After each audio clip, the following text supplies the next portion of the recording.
We are now live. So no swearing. Uh, Hello, everybody. Welcome to Con Plus. My name is Drew Murray. I will be the dungeon master for this game, which is the Crystal Monolith of Uril. Today, we have 4 intrepid adventurers. These adventurers will be diving into the depths of a dungeon to discover what is the mystery behind the Crystal Monolith.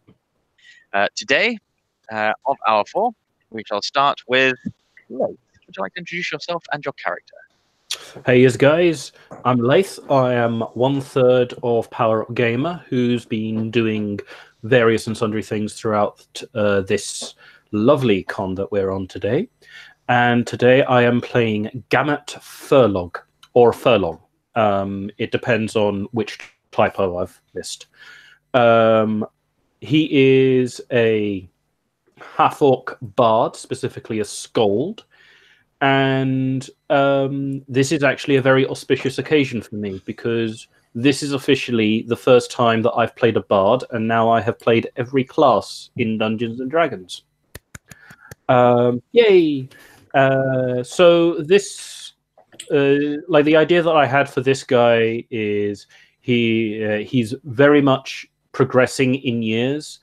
Very much a person who's not really seen it all, but kind of like seen stuff and traveled around. And this is maybe his last hurrah as a adventurer trying to make his fortunes in the world that doesn't want him around much no more. And I'm very interested in seeing how many AC/DC puns I can fit in. Almost got one already. Yeah. Thank you very much, Leith. Next along in my Hangout timeline anyway, so in no particular order of importance, we have Orvis. Hi. Sure. What's up? My name is Orvis. I am a musician and intrepid D&D player from upstate New York. Not really. Actually, first time hearing of Com Plus, but very excited to be a part of it. I am also playing a bard, which was funny because I came up with 3 other characters and I didn't think anybody was going to have a bard. And I popped one out and no, now there's another bard. I'm perfectly fine with it though because I'm very, very excited. I'm a dragonborn bard named Kassarian Menos, who is a profound stage actor and concert baritone who has been turned down for the part of a lifetime because of his limited repertoire. So now he travels around building his own confidence back up to take the stage once more. So I'm excited to, make a lot of really awful music. That's fine. I may or may not demand lyrics to go along with verbal components for spells. I will make up a language. I'll do it. Scott, you're next. Hi, my name is Sobin, and I'm probably the most boring character here. I'm a human fighter. This is my first time playing online. I haven't played in a couple of years. I've been busy in school, so that's one of the reasons I took the boring human fighter to get back into the swing of things. Sobin's fought in several wars over the past 10 or 12 years or so, and he's become disillusioned with the humans. He's switched to helping the dwarves fight. He hasn't fought in a war in several years now, or in a couple of years. And now he's just been making a living doing bounty hunting and being as a bodyguard and odds and ends stuff. And now he's here today, seeing what he can get into. Brilliant. Do you mind if I ask, what were you studying at school? A nurse practitioner. I've still got about 4 months to go, so I took a little time off to play today. Best of luck with it. It's a difficult profession, so yeah, all the best. Next and last, we have Shammers. Hi, my name's James. Most people call me Shamus, a bit of an unusual surname with Shambrook. And I will be playing Flint Frostbeard, a mountain dwarf war cleric. So he's been sent along by the Inquisition after they received a letter from a mysterious wizard about a dungeon with plenty of treasure. They kind of just went, "Yeah, you're a dwarf. You know about treasure. You go along and sort it out." It's good to see that equality and diversity is alive and well in the. Of course, there's definitely no stereotypes there. Definitely not. Excellent. So, with the players and characters introduced, I am going to hijack the next couple of minutes of everyone's eardrums and set things up. This is a land, a continent called Enon. There is a small land bridge connecting it to another landmass. So everything that happens on Enon tends to stay on Enon. There are fragmented factions. There are elves that keep to themselves, the haughty nobles that lead each city-state. They tend to concentrate more on the internal court squabbles. They're fighting more amongst themselves by dressing in certain ways and instructing bards to construct certain sonnets so as to show up their kin. They are less concerned with the affairs of men and dwarves. Men moved into the area just a few hundred years ago and decided to take some previously elven land, or at least the elves thought it was theirs. So the fair region of Summergleam has been taken and set up with a human settlement called Sommergleam. The humans attempting to ape the elves in every way that they can. There is currently a duke running over that town, and there are numerous small human villages who have had to contend with hobgoblins, kobolds, and all sorts of little niggles and difficulties here and there. Many wars and battles having been fought here and abroad. The dwarves nestle themselves in a single mountain, again as the elves believe. The dwarves, in reality, own Enon. They mine beneath its surface. They tunnel deep. They have many cities established underground. But the one at the base of the mountain, Korath, is the one that everyone knows about. The elves are too concerned with themselves to think about the troop movements of dwarves. Humans are too concerned with being like elves. And so it falls to the people that fall through the cracks of society, the adventurers, the loners, the bards, the waifs, the strays. They are the ones that start to find out the truth of the world. One of such truths is that Simon Basal, a former cleric of renown, a holy man, fallen recently on hard times, wrote letters and sent them out to strangers riding across the continent. Strangers that did not know each other, and even still struggle to find connection. They meet up in a small town outside of Sommergleam. It is called Berceau on a hill. It is a small town on a hill. And they meet there in a tavern called the Three-Legged Horseman. Entering the tavern, it is empty except for a bar steward, two maids, and Simon Basal, drunk and in the corner, identified by his robes, as he said so in his letter. You have all arrived on the same day, at the same time. Your letters were sent out at different times. Dates on the top, upon comparison, being utterly different. Somehow Simon knew when to send you notes to instruct you to come here on the promise of wealth and treasure, somehow getting you all here at the same time.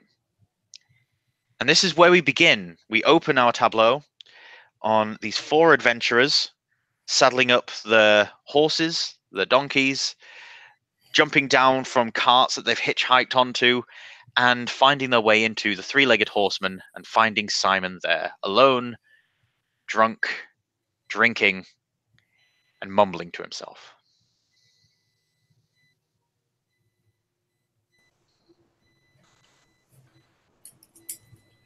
Flint's just going to go straight up to the bar. Just straight sort of, best flagon of ale, please. Thank you. The bar steward is a thin but kindly fellow. Yes, certainly, sir. He'll reach behind, pull out a mug, peer into it, tip some strange sludgy liquid out, grab his shirt, wipe it out, and fill it up with something from a keg. There you are. That'll just be a single copper, sir. There you go. We'll flick him a copper, pick it up and down it. Have a look round. You find that besides the two maids leaning against the bar, having nothing to do, no tables to tidy, no rowdy crowds to handle, there is naught but Simon sat in the corner. The place seems to be a large enough tavern that it can hold a fair few people. Perhaps even 100 could cram in here on a busy night. Today it's empty. What time of day is it? Is this in the evening or This'll be mid-morning. mid-morning? So we're talking like 10, 11. I'm very confusedly going to just keep looking at my letter and keep looking around the room, trying to figure out who in the world this person is. Eventually, Simon looks up from his tankard and sees the four of you.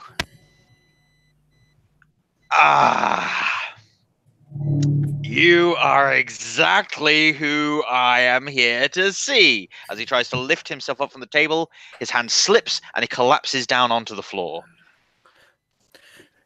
I can say, from a professional standpoint, that is exceptional slapstick, my good sir. He stands up. Meant to do that. Right, you six. Come here. Are there 6 of us? Nope, there are 4. I look to my left, look to my right, and kind of go, "Oh, all right." I didn't know there was we were going to be all a band and stuff like that. I kind of walk up, try and squeeze myself into a little stool, try and just keep the little quiff that I've got that's kind of graying and stuff like that. Just flick it out of my hair. As you do so, the barmaids get off their perch. They saddle over, and one of them, a raven-haired young lady, leans her arm on the table. Drinks for the table? Yes. Do you have any? What is the oldest wine you have? I think I know just the one. I'm excited.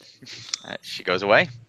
The other one, a red-haired young lady, keeping her hair like down and over her shoulders, slightly hunched forward. She stands idly nearby. Simon struggles back into a seat. I kind of point over to Simon, looking over to the redhead. Like, how much has she got to drink? That's a good question.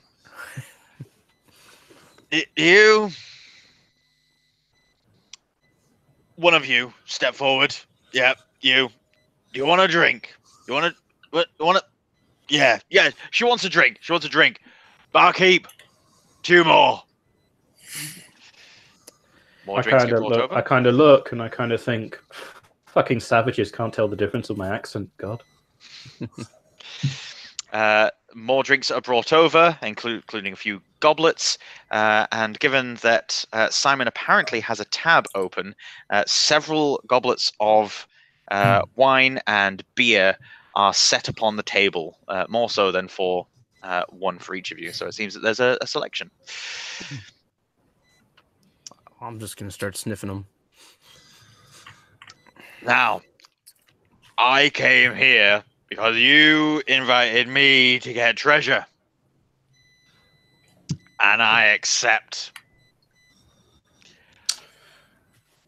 I reach into my pocket, take out a dog-eared letter, and I kind of go, "Nah, man. Yeah." Chuck it at him.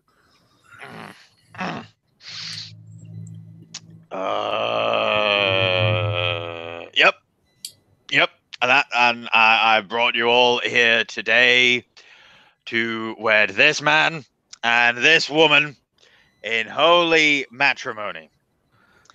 Is there anyone who has any objections? Me. I object. That guy owes me a horse. The dowry's not been paid. How much for the horse? Going once, going twice. 13 silver. He collapses down to the table as you put in your bid. As he does so, up his sleeve, you will all easily notice that there is a rolled up scroll along with 2 silver coins that come scattering out. Well, that looks suspicious. Right then, what does this say? Flint will kind of pinch it and unfurl it to kind of have a quick scan and read what's on it to the rest of the group. It appears to be a map. The map is one of a place called Sommergleam, nearby to Berceau on a hill. Berceau is not listed on the map, but you know where you are relative to Sommergleam. There are 3 X's on the map, 2 of which have been scribbled out. And the one left in the middle has been circled several times. The location of Korath has been indicated in the top left corner of the map, suggesting that it's just a few miles off the scale of this map. And the circling around the X has been done several times, along with a footnote at the base of the map saying, Uril found. Ooh. Can I roll knowledge or history or anything like that? Yes. On Uril? If anyone wishes to make an intelligence-based ability check, so you roll a d20, add your intelligence modifier, and if you are proficient in history, add your proficiency bonus. That is a good question. It's a whopping 11. I got a 6. I got a 23. Nice. I don't think I'm proficient in history, so I'm not going to try. All right. Okay. Sobin knows that Uril is some ancient city or something. It's something that he's come across rumors, old drunken stories on the battlefield. Kassarian has heard the occasional sonnet on the subject, that Uril was perhaps a king or an empire, but it's one of these ambiguous figures in the middle of a sonnet that comes up just for a hero to be compared to. Gamut has seen things, heard things, and even at one point been in direct contact with someone who claims to have been there at the fall of Uril, an ancient city, a castle city that was in the middle of the continent, the height of culture, exports and imports. This was the trade hub for 1,000 years, but about 800 years ago, it fell. And so in the last 2,000 years, about half of its time, Uril has gone unwhispered of. Hardly anyone speaks of it anymore. No one knows of its former glory. But inside, there will be treasures, trinkets, magic that has not been seen in the land for generations.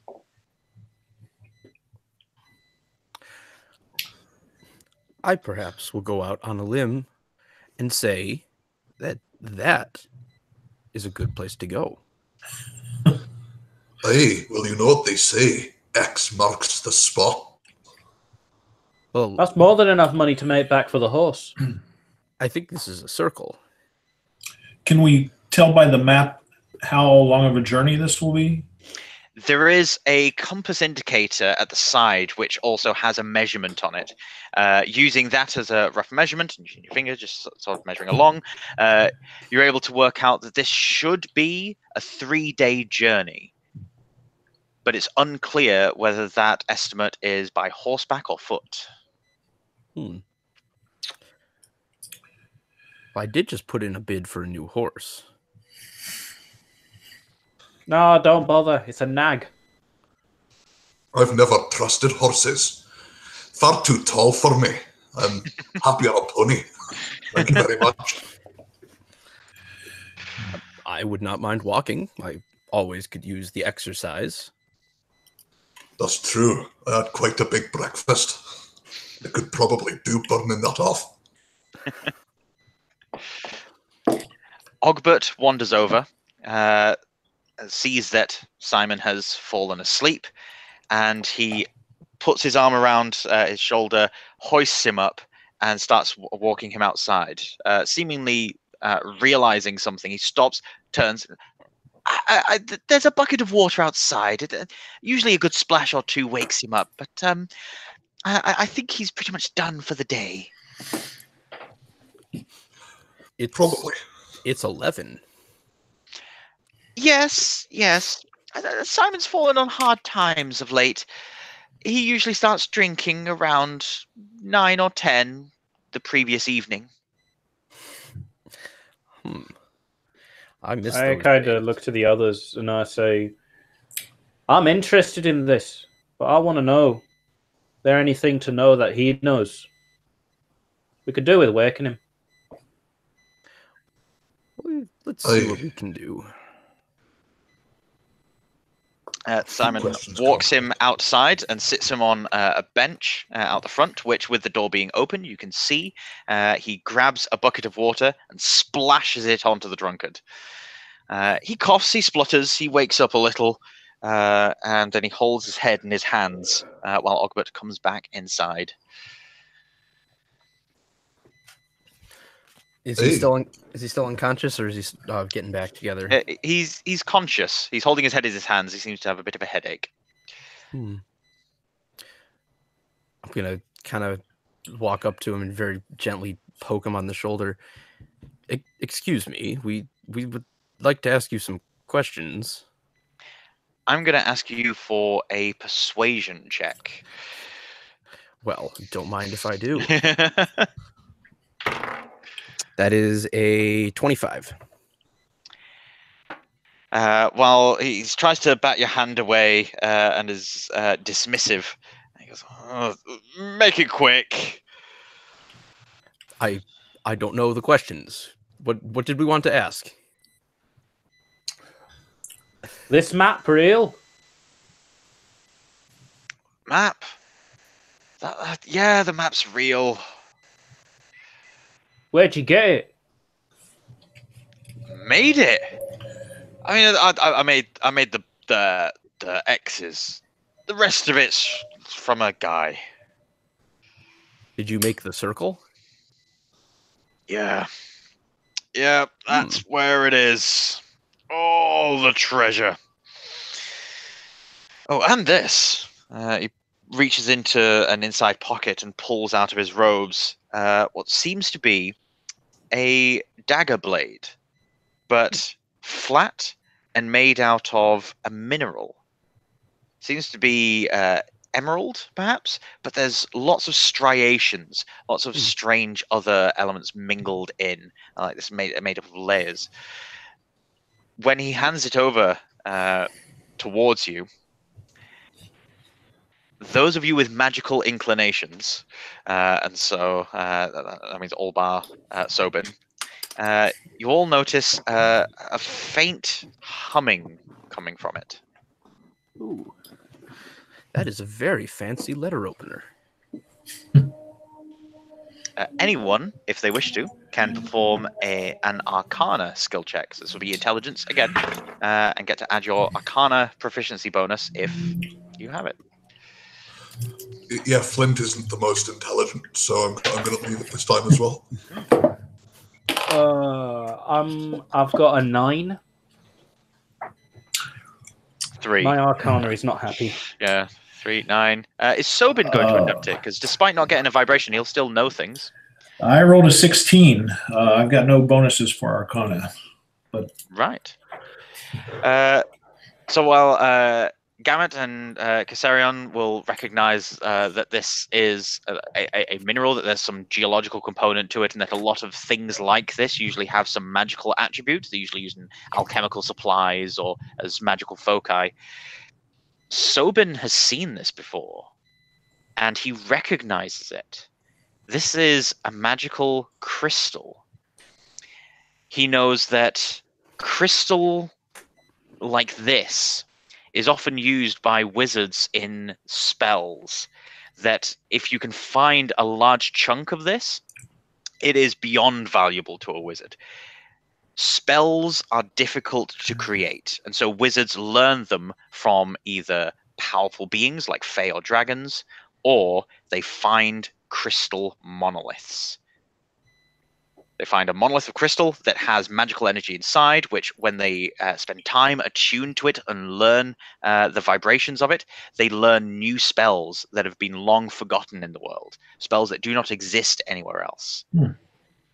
It is very valuable. A shard of it can be used as an arcane focus, and so will be valuable just in and of itself. But the fact that there is a piece of it here suggests that there is more wherever Simon got it. we'll ask him where he got this. Cave diving. Citadel. Excuse me. I went to the Citadel and I went in. And there's a thing, but there's also there's things near the thing. And it's oh, I'm tired. I'm sorry, man. You're kind of like swamping me with all this information. Could you go slower and maybe be a bit more vague?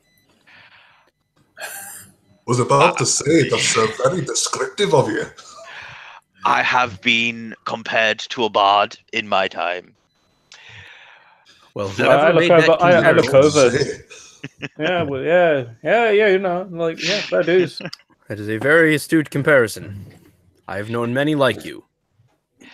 Over Wink. the course of the next 10 minutes, he steadily falls back into his stupor, getting a little less coherent. But what you are able to discern from what he says is that while he was in the area, he managed to find a cave opening.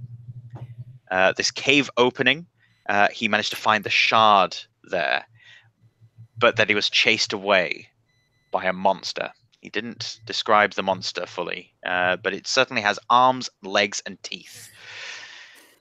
The cave, he thinks, leads down to the citadel itself. The cave, he says, is set into the side of a hill. This is where he's marked it on the map, and that the citadel will be down below. All right then, what are we waiting for? Let's head off. Time to go cave diving. I concur. Agreed. Yeah, legit. And on that, Flint will make a beeline towards wherever this. Yeah.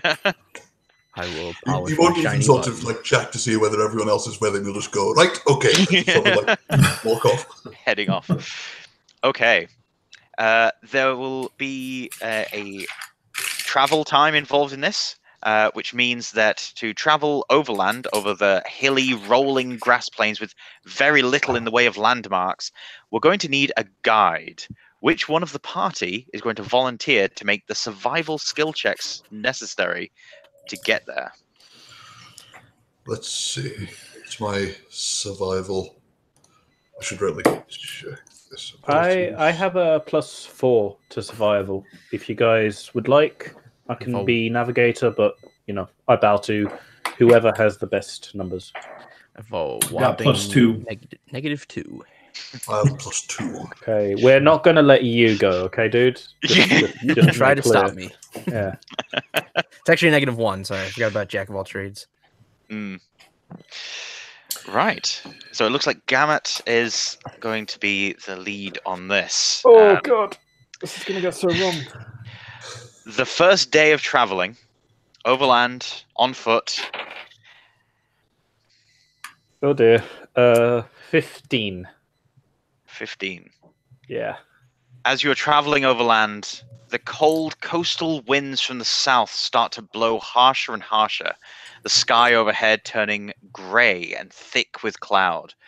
But it's not breaking as yet. Gamut knows that it's going to rain soon, but when, he can't fully put his finger on. But he has taken you for the last 8 hours overland with a couple of breaks to the top of a hillock. Here you can look down and see the path before you. In the distance, you can see a few taller hills. Perhaps it's getting close to where it would normally be.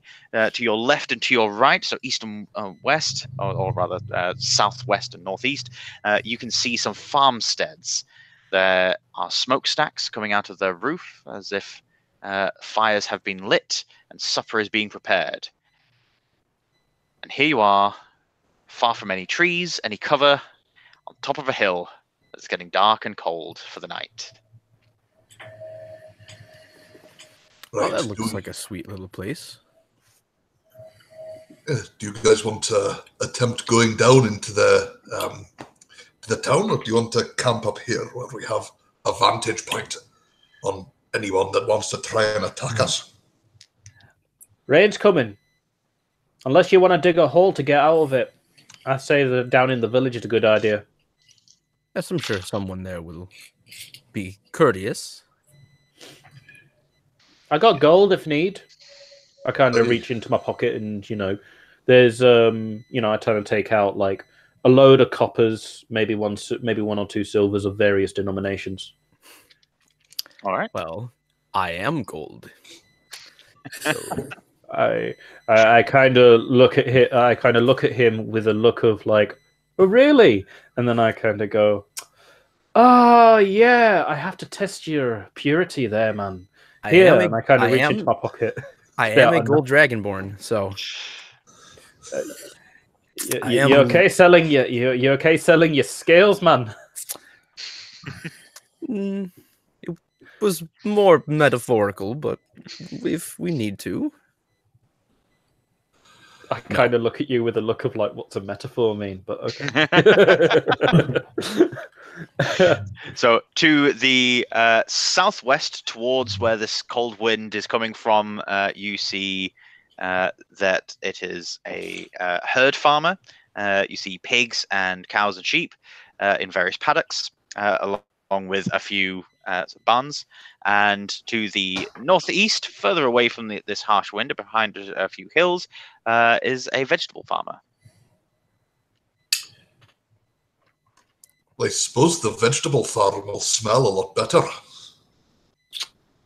was gonna say. Right. Oh, if that's what we're interested in, I'm going to, I guess, then pull my. I struggled to figure out what instrument I would carry, and DM permitting, I think I'm gonna have a hurdy-gurdy.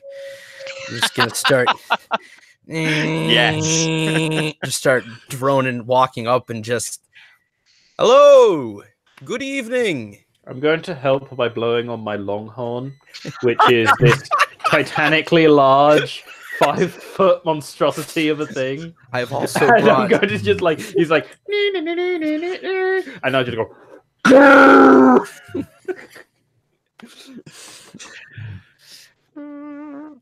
Anyone got a penny whistle?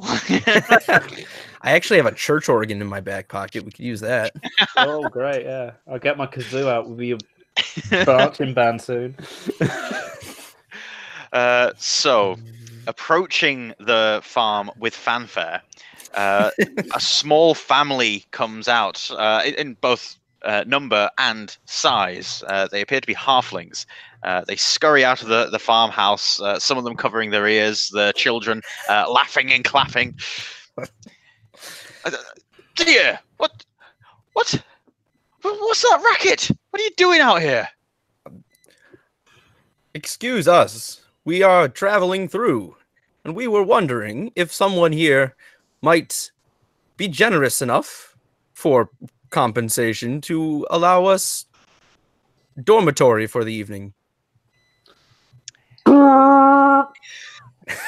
Make a persuasion check. This will be at disadvantage. Come on, man. It's okay. That is a 21. It's a Wow. natural 15 and a natural 13. So That is some good dice. Oh, good go, man. Good go. no one can resist the shiny button. Stop playing that infernal racket. Then yes, fine.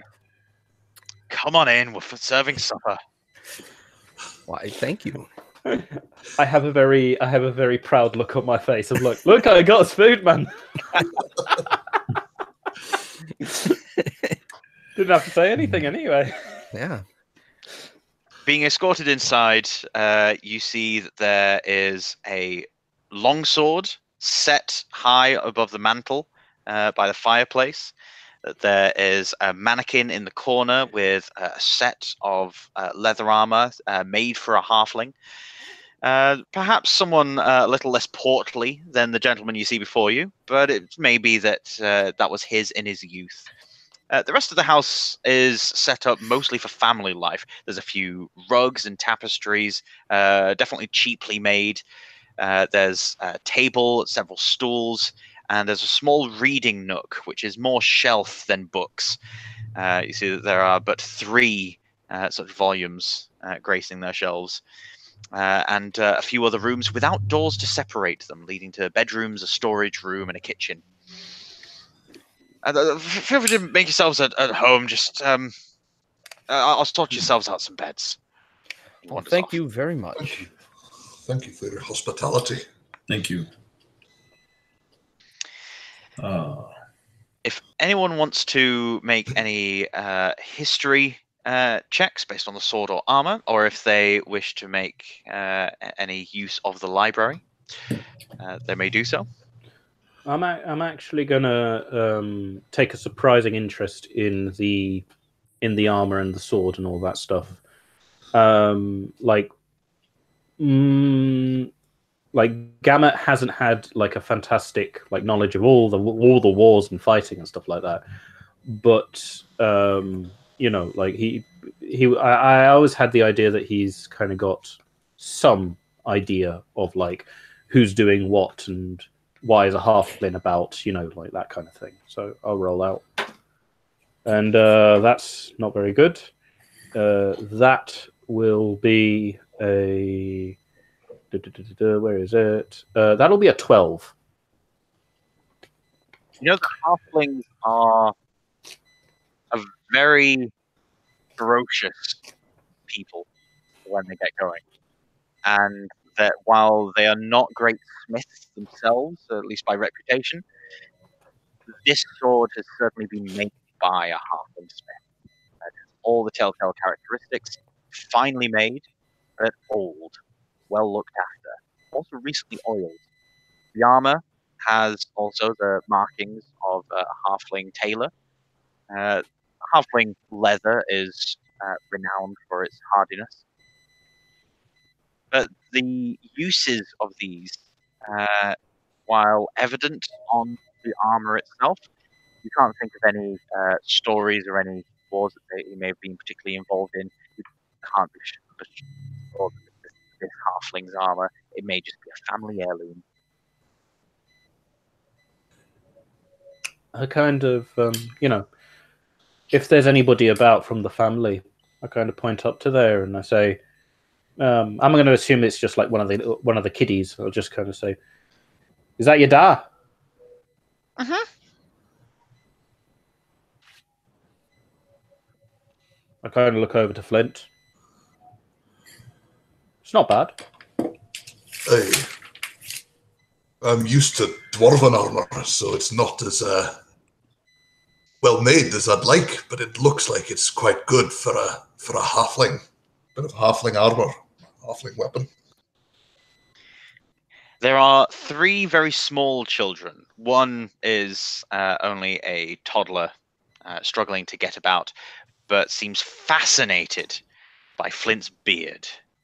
The young girl standing there with a cloth doll in her hands is staring at Gamut, a little curious and wondering, why is your bottom jaw so big? The small boy seems taken by Kassarian and is trying to flick your scales if he can get close enough. Well, you'll have to try. Pretty quick. My God. We've not been here 10 minutes and the kids are already trying to abuse us. Jesus. Sobin, standing soberly in the house, being respectful to the owners.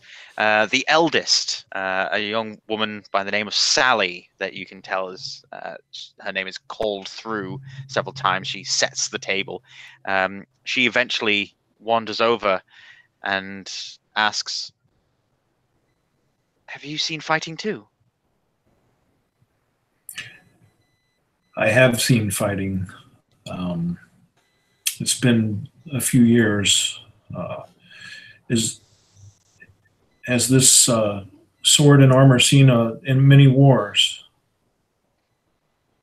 So I've been told. At this point, Sally is called again, and she moves away. The father of the house wanders over. Sorry about all of that earlier. It's been a trying season. Toman holds out his hand to shake your hand, Sobin. Sobin. Well met. Well met, sir. Oh. You're a tall troop, aren't you? I'm average height for my race. Can you tell us what's in this area? What's not in this area? He takes out a pipe from his pocket, lights it, and then sits on a stool at the table and puts his feet up on the table. He nods and gestures with his pipe towards the other stools around the table and is inviting you to all sit. It looks like this table is good enough to seat about 18 people, so for you and the family, it's no problem. Around here we've got orcs, mostly, coming from the north. Dumb dorks. Yeah. I kind of look over to Flint with it. Excuse me. Well, that wasn't very nice. Not half orcs. Full white skins. I kind of say, I'm very sorry, but my mother was an orc. Completely losing my accent at the same time. Yeah. Now, there is sorry to hear that. nothing against orcs. Jeez. Nothing against orcs, mind you.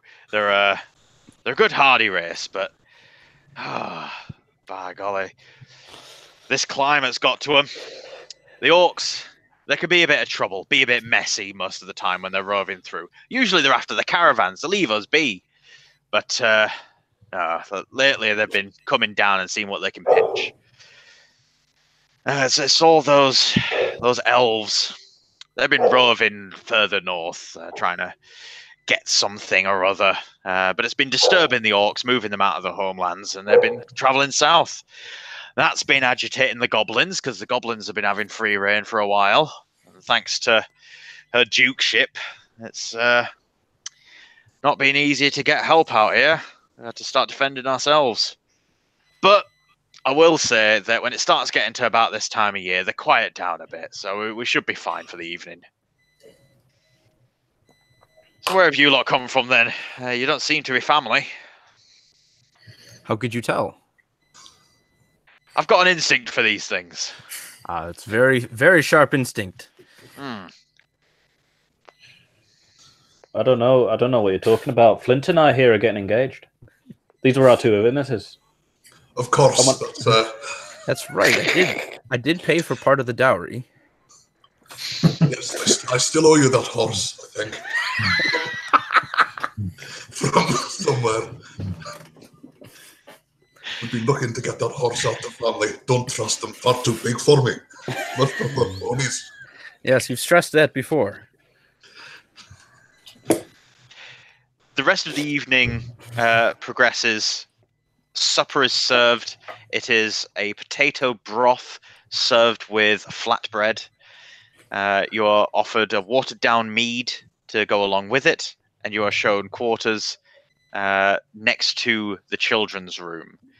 The room next to the children's room is one of the food storage areas. It has bags of grain that have been set to the side, and the stone floor has been set before you. You're told that they keep meaning to put planking in, but they keep the stone floor because it's good for keeping the meat longer. There is a couple of songs sung by the children and the man of the house throughout the evening. You learn about a little bit of the history of the area, but then you are given leave to fall asleep. And it is as the night rolls in and sleep takes you that your dreams are accosted by the sound of the pattering rain on the roof.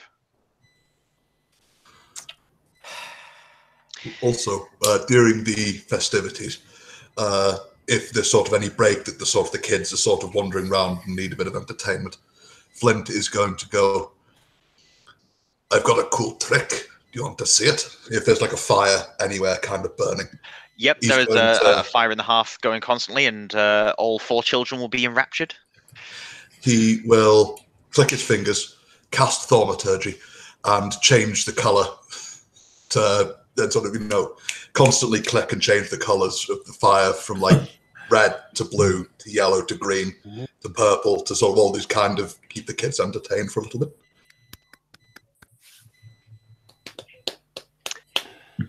That's quite fantastic. As a reward, you are offered by the youngest, the toddler, the one that was fascinated with your beard. You are offered one of his small wooden beads that he's been playing with and popping into his mouth from time to time. That's a very generous offer, but you keep on to that. You seem to be enjoying that quite a lot. He smiles a toothless grin and pops it back into his mouth. The day breaks. Morning launches itself over the horizon, seeming to want to be done with this rainstorm, and yet it relents. It does not relent, even. The opposite of what I said. The rain is continuously pouring down to the point where outside it is a mire. You don't get mud underneath the mountain. I kind of shrug my shoulders and I say, well, you don't get hairs underneath the mountain, do you?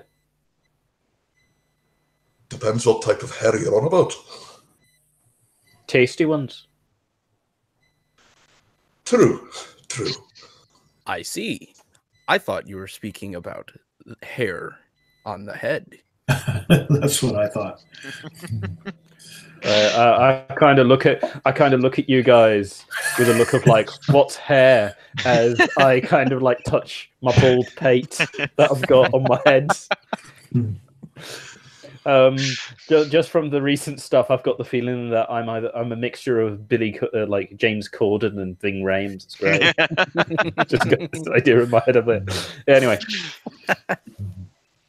traveling onwards for the rest of the day's journey, the survival check will be at disadvantage from the lack of visibility and from the dangerous terrain. All right. If it's all right with you, my friend, I would like to use one of my bardic inspirations on myself, and mix it with, where is it? Let's see, there, heroism. Until it is immune to being frightening, a temporary hit point equal to the... No, that's not going to come to effect. Heroism doesn't really help me. Was it guidance you were thinking of? Yeah. But I've got bardic inspiration, and I'd like to use it on myself in order to give myself an extra D8 to the die roll. Use it. All right. Oh, as a further note, as of that previous evening, in fact, could Flint mark down that you have inspiration? Not bardic inspiration, but just basic inspiration. Okay. Yes. Yes. Right. I tell you what, D&D Beyond is like really convenient. Yeah. Just click. I really should have prepared more than one die, but there we go. Let's just do this. Boop. Okay, I rolled a 17 and a 6 for the die rolls, and a 7 for my... Wait, I don't have a D8. That was a D6. Can you please roll me a D8? I rolled a 1 on the D8. Okay, that's cool. I rolled a 10, 11. 11. At some point during your outward venture back towards the supposed site of the Citadel of Uril, there is a mudslide that you misjudge, and all of you slip and fall prone down a hill. You have managed to gain a bit of distance. You've traveled a little faster than you would normally, but unfortunately, your clothes are all muddy, dirty, and there is a watering hole that you know of for quite a distance. No, that's okay. I'm just gonna do as many casts of prestidigitation as I need to clean myself. That's fine. However, the cold and the rain means that while you're journeying, I'm going to ask for a Constitution saving throw from each of you. Ooh. Ooh. Saving throws. What? Damn it. Is it with disadvantage or just normal? Just normal. 26. Nice. 3. 14. Give me 1 second here. I got a 12, but I'm just checking what I can. I'm contemplating doing bardic inspiration on that again. Yeah, that's what I was seeing, is if I could inspire you to assist that. But an ability check, attack roll, or saving throw. So yeah, I could inspire you. All right. Just the whole time dusting myself off. I'm just humming and singing. Drew man, could you roll me a d8 for me? I can That's do it. better. That's 7. There you go. All right. So 10. Just made it. All of you pull your clothes close. You pop your collars. You keep the rain out as much as you can. Combination of prestidigitation being used to get rid of especially waterlogged parts of clothes, and the bright spirits of the bards occasionally popping into a song every now and then. The frequent breaks that Gamut is giving you all gives you all the motivation to continue onwards and stops your bones from aching too much from the cold. You crest another hill, and at the top of this, you see that there is a rocky ravine below, and ahead of you, a tall hill. The sun setting behind it, casting it in silhouette. But this tall hill has what seems to be a castle tower set into the side, jutting out at an angle, as if it is a tower that has collapsed downwards and stopped and is buried partway into the hill. Looking at the map, you reckon that is going to be the Citadel of Uril. From your height above the land and looking down ahead, you reckon that this is going to be another maybe 7-8 hours of journeying, and night is falling. It's entirely up to, well, you as a party, but Gamut also being the navigator here. It is still heavily raining. It is very muddy and rocky down below. Do you want to wait till morning or press on during the night? Are there any signs of distant firelight? Give me a perception check with disadvantage, please. Oh. So roll 2d20 and pick the worst.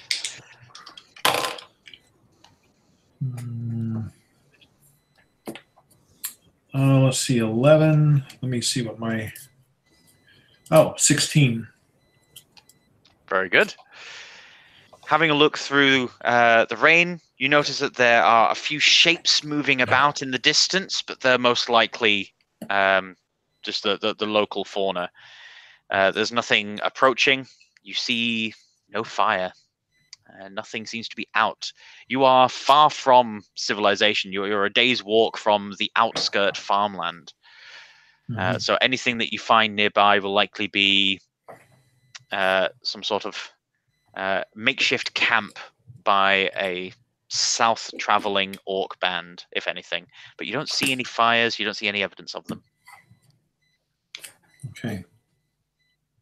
Having a wee wonder, is there like any kind of cover or anything around us? Just kind of like maybe a wood or that kind of thing. There's no trees. However, the rocky outcropping, the rocky ravine down below does seem to have a few small cave inlets. Climbing down there, you might be able to get a better look, see if there's something large enough to contain all of you or maybe a fire. So sorry about that. It's all right. All good. I kind of turn to the others and probably shout over the rain, and I say, "Probably best we carry on. This ain't gonna let up anytime soon. We'd have to wait till morning." How far away did you say it was?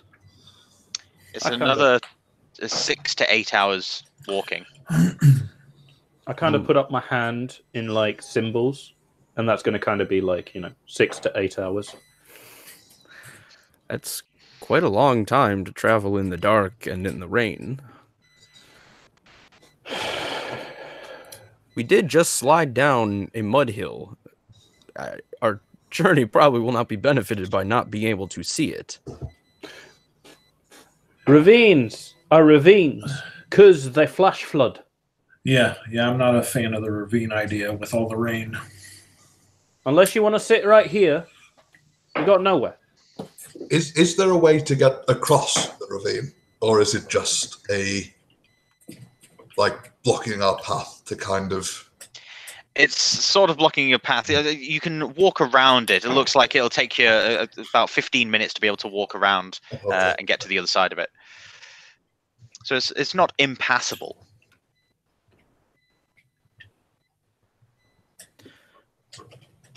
Well, I'm game for it, whatever. If we wish to keep going, I can keep going. I'm certainly not going to sit here myself all night. I'm not going to be able to sleep in this blasted rain.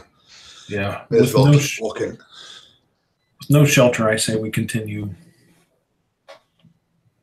All right. For the last leg of the journey, Gamut, again with disadvantage, give us a survival check, please, for tracking us over land. And I'm gonna. I'm gonna still be humming for him. So. Right. Thanks very much. Bro. Yeah, because I think it's a much later bard thing to inspire yourself. I think it's like a level 12 something. Is it? Oh Jesus! In that case, Yeah. I did that wrong. I'm sorry. No, it's okay. I didn't want to jump in and correct you for it, so I'm just gonna. I think it's called Peerless Skill, I think. But yeah, you get a +5, Gamut. I rolled a 19 and an 18. Nice. So with a +5, it's going to be majestically a lot. 18, that's 22, +5, 27. Right. Could everyone give me 2 different Constitution saving throws, please? And let me know the difference between the first and the second. Not the difference in number, but tell me which one's first and which one's second. First one is a 15. Second one is a 13. So first one is a 19. Second one is a 21. You're a hardy dwarf. First is a 10. Second is 18. Nice. Okay, my first is 16. My second is 13. Right. All of you marching through the night, you get to the base of the hill. It has been 5 hours of solid marching. The wayfinding of Gamut has managed to find you just a couple of quick shortcuts, and being able to duck between a couple of hills rather than cresting and falling over them saves you quite a bit of time. Gamut seems to be quite the wayfinder. The cold and the rain again starts trying to seep into your bones almost, but you persist.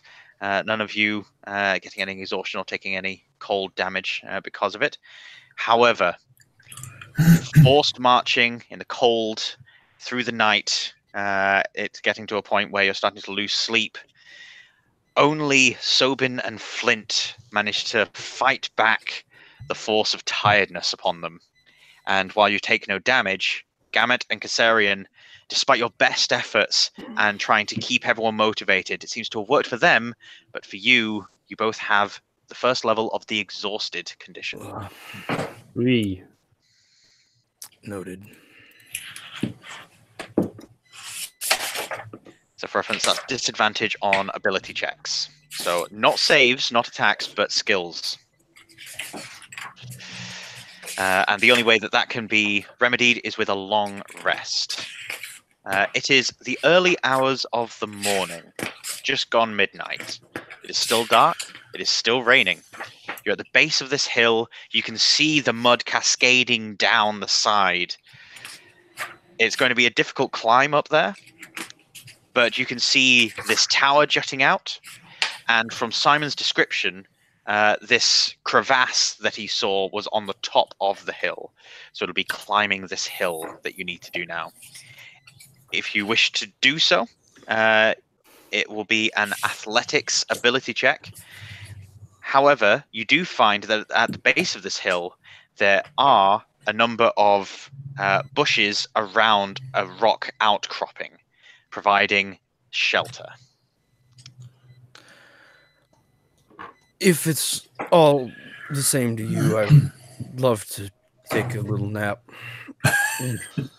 Less talking, more walking. And I kind of walk towards the outcrop.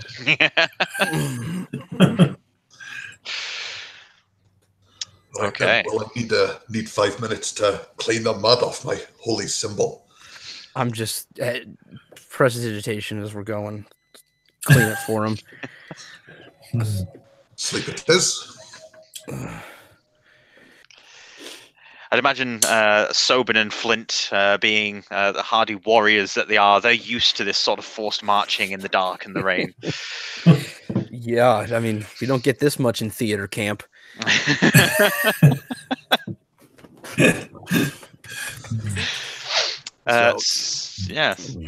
You managed to get to the outcropping.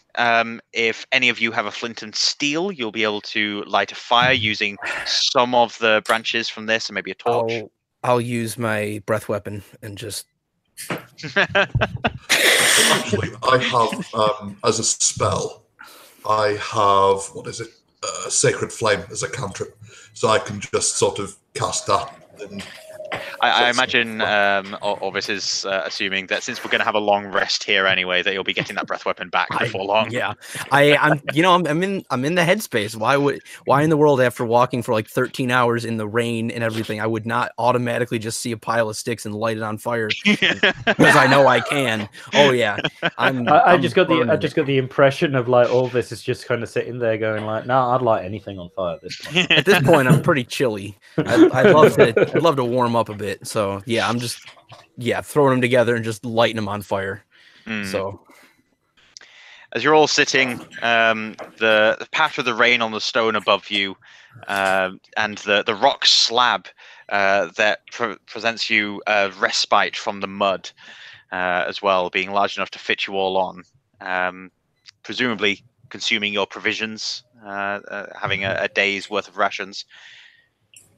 the opportunity arises for short stories to be passed between you before turning in for the evening. I'm gonna with my short story bit. Like, if I'm going to talk about anything, I'm going to talk about actually kind of a story of how I got this, this scar, and then I kind of at one point I'll talk about how I got this mark, and they'll see that there is a branding mark on the top of my collarbone, like there, and I'll say that it was because when I was a lot younger, there was a time when basically the humans and the elves were fighting over whatever, and that meant that the little ramshackle, boondock village that I lived with my family just got totaled, and I got taken on as a prisoner of war. And basically that was kind of the beginning of my life, of it all. Spent years doing menial labor, blah blah blah, that kind of thing. Just kind of it gives you the impression that probably he hasn't had a lot of chance to talk about it in ages, and just the fact that there's somebody there who can listen to him talk. Deep stuff. Orvis, any short stories that Kassarian wants to share? Any tales that he's heard or stories about himself? I'll probably either just go into feeling the kind of, I don't know, probably not uncomfortable for other people, but definitely somber atmosphere. After all that, I'm probably just going to start talking about, the differences in singing in Dwarvish versus singing in Elvish, and how I personally prefer Elvish just because Dwarvish has a lot of harsh consonants and it's not great. And then explaining how how the one production of, I don't know, the Misty Sea, I played Larkin, and Larkin's part is all done in Dwarvish, and it just never played out the way that I would have loved to have performed it. But alas, here we are. So about partway through the story, Flint in Draconic, specifically in Draconic, will go, so what about Draconic then? How does that work? Oh, it's even worse. It is even worse. In Dwarvish, at least, you have some semblance of a rhythmical structure, but Draconic is only hard consonants. Oh. And after that, Sobin is essentially given the floor. Everyone having the little jokes and sharing stories, and it comes to everyone's attention that no one knows a lot about Sobin. Yeah, Sobin likes to keep to himself. He's got a story of where his greatsword came from. It came from an elderly family that he had served, is protecting them for a while. They had no heirs, and so he inherited their sword as payment. But he's not quite sure about this group, so he does keep that to himself. He just kind of rubs the hilt of his sword when asked about his story and passes. Everyone turns in for the evening, the patter of the rain accompanying them and almost lulling you into a deep sleep.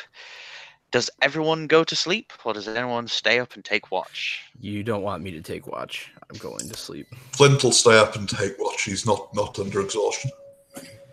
I'm gonna call it. Yeah, I'm gonna sleep through because I'm on exhaustion. All right. Just for clarification as well, the long rest, 8 hours, that removes an exhaustion and that lot. It can be made up of light activity and sleep. So light activity is so long as you're not fighting anything off, you can stand watch as part of light activity. So someone wants to sleep for 4 hours and then stand watch for 4 hours, allowing Flint to get some sleep. However, Flint's constitution certainly seems to be able to ward off exhaustion so far. You can see how we can test it.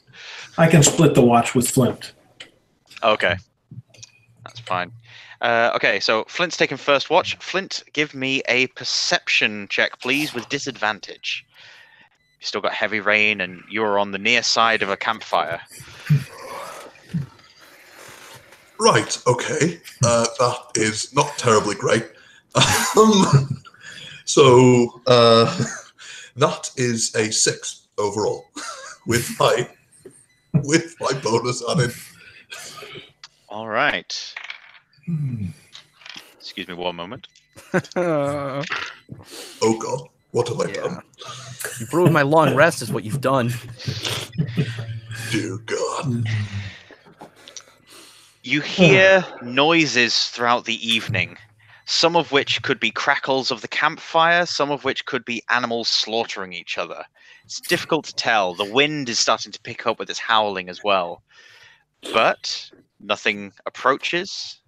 Seems that your watch has gone by without much incident. You wake Sobin, you turn in for the night, Sobin takes over watch. Sobin, would you mind giving me a perception check with disadvantage, please?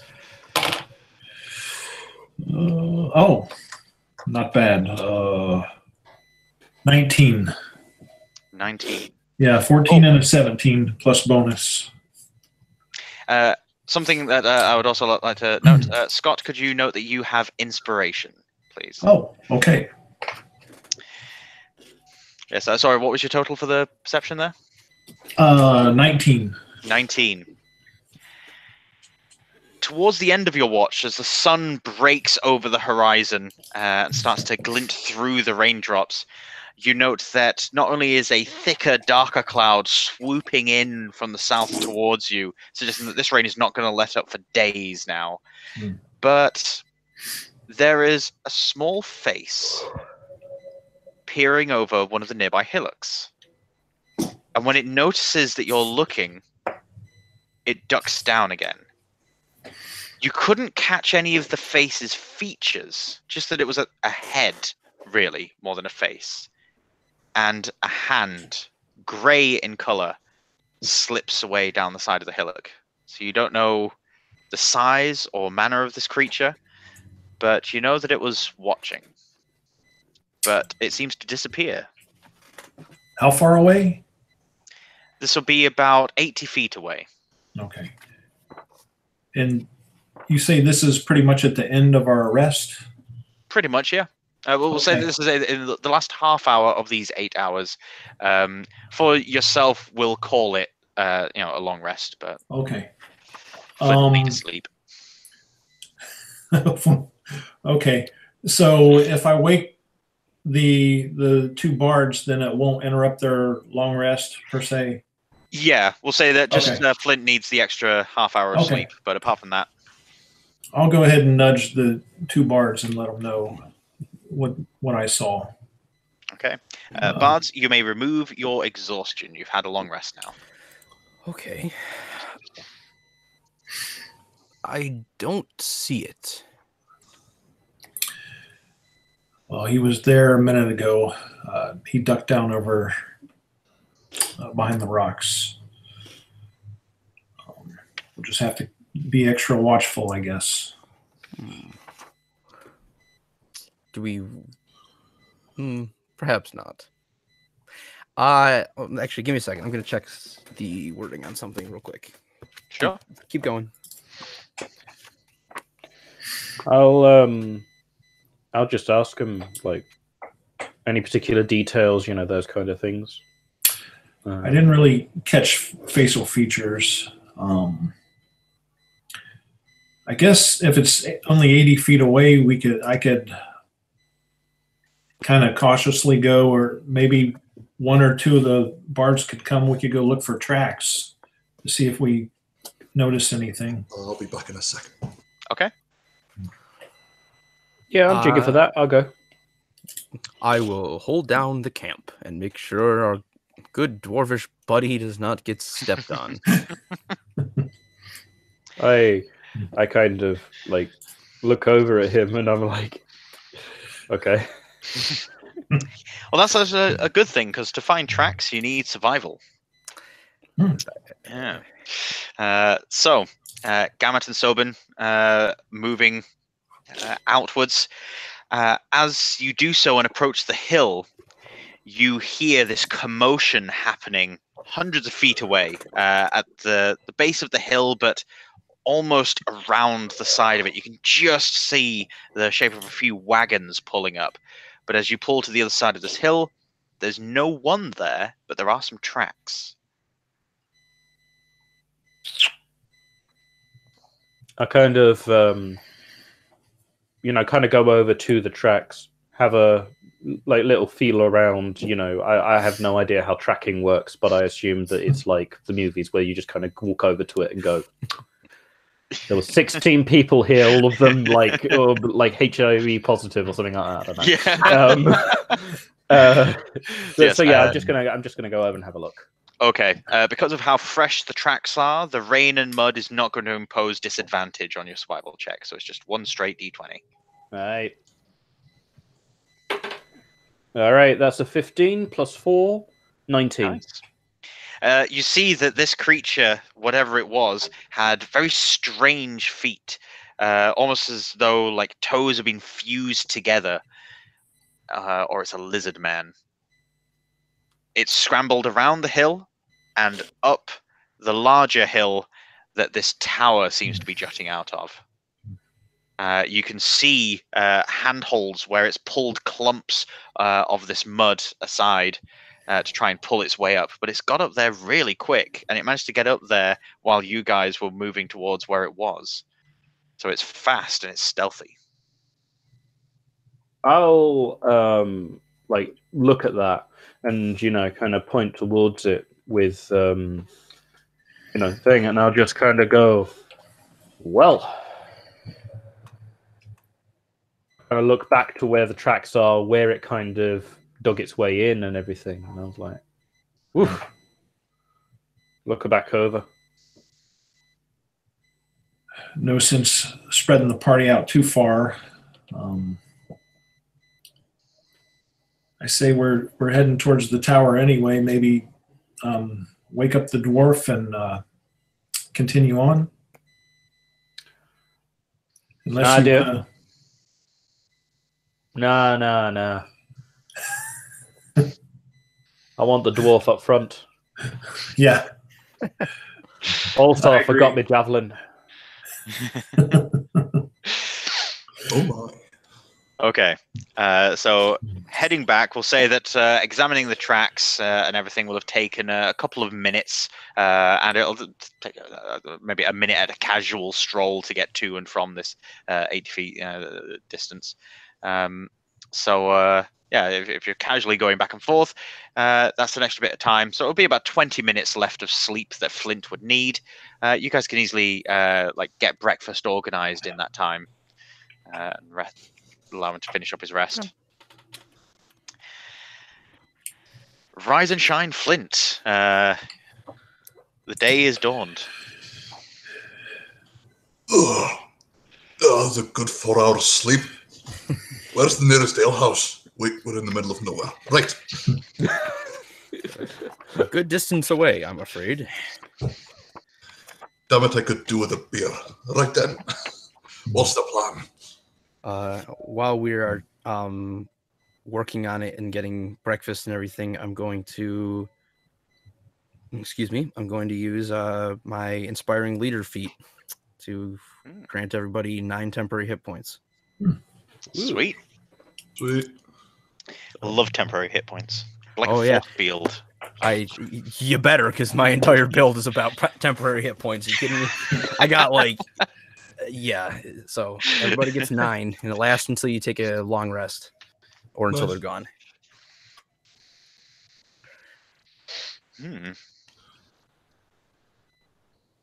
Nice.